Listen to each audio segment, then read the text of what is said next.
आप सभी को नमस्कार। मेरा नाम अंकुर त्यागी है और इंडिया एक्सप्रेस में आपका स्वागत है। लोकसभा चुनाव 2024 में दूसरे चरण के मतदान की घड़ी अब बेहद नजदीक आ गई है। 24 अप्रैल की शाम को प्रचार का शोर भी दूसरे चरण के लिए थम चुका है और दूसरे फेज में 26 अप्रैल को 13 राज्यों की 88 लोकसभा सीटों पर मतदान होगा। इस बीच बड़ी खबर उत्तर प्रदेश से यह आई कि समाजवादी पार्टी के मुखिया और उत्तर प्रदेश के पूर्व मुख्यमंत्री अखिलेश यादव कन्नौज लोकसभा सीट से ही चुनाव लड़ेंगे, जबकि 2 दिन पहले समाजवादी पार्टी से कन्नौज लोकसभा सीट पर तेज प्रताप यादव के नाम की घोषणा हो गई थी। तेज प्रताप यादव रिश्ते में अखिलेश यादव के भतीजे लगते हैं, साथ ही वह लालू प्रसाद यादव के दामाद भी हैं। लेकिन चर्चाएं पहले से थी कि कन्नौज से तो अखिलेश यादव ही चुनाव लड़ेंगे और अब इस पर मुहर लग गई है।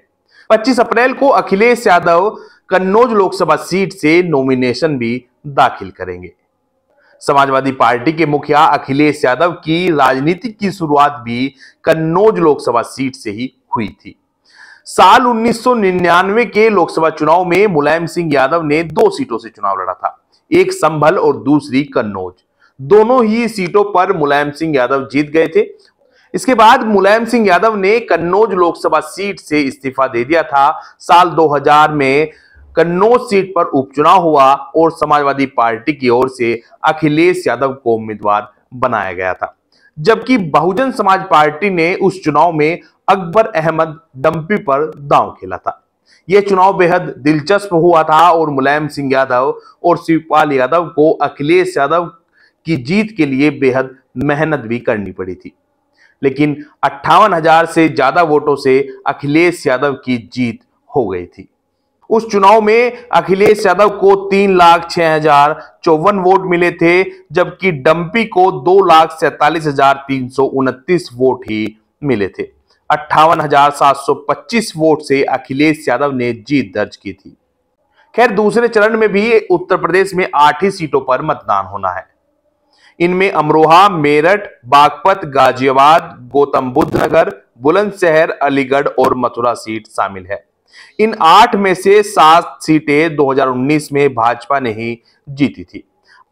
अमरोहा सीट पर बसपा उम्मीदवार के रूप में दानिश अली ने जीत दर्ज की थी और इस बार कांग्रेस के सिंबल पर वह मैदान में है।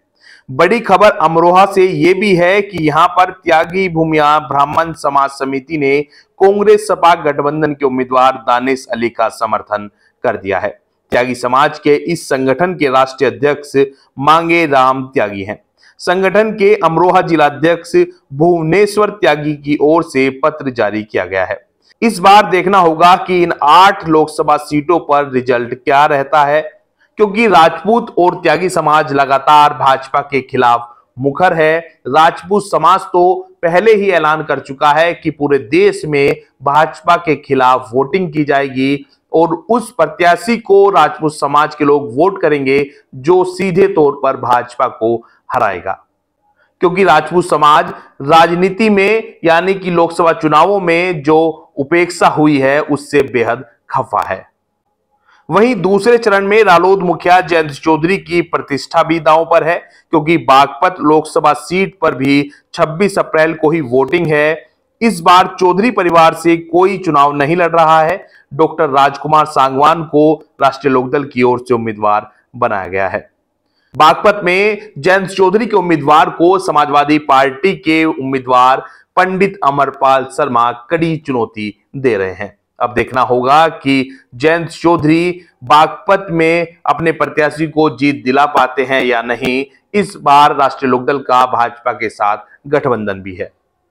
वहीं मेरठ लोकसभा सीट पर भी सबकी नजर है, क्योंकि भाजपा ने धारावाहिक रामायण में राम का किरदार निभाने वाले अरुण गोविल को टिकट दिया है और समाजवादी पार्टी के मुखिया अखिलेश यादव ने भी यहां बड़ा दांव खेला है।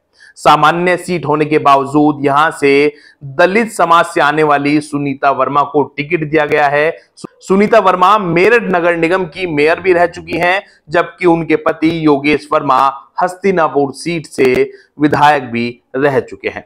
बहुजन समाज पार्टी ने मेरठ सीट से देवव्रत त्यागी को टिकट दिया है। ऐसे में मेरठ लोकसभा चुनाव की जंग बेहद दिलचस्प हो गई है। राजनीति से जुड़ी खबरों के लिए हमारे चैनल से जुड़े रहिए। हमारे YouTube चैनल को सब्सक्राइब करें, फेसबुक पेज को फॉलो करें, हमारा सहयोग और समर्थन करते रहें।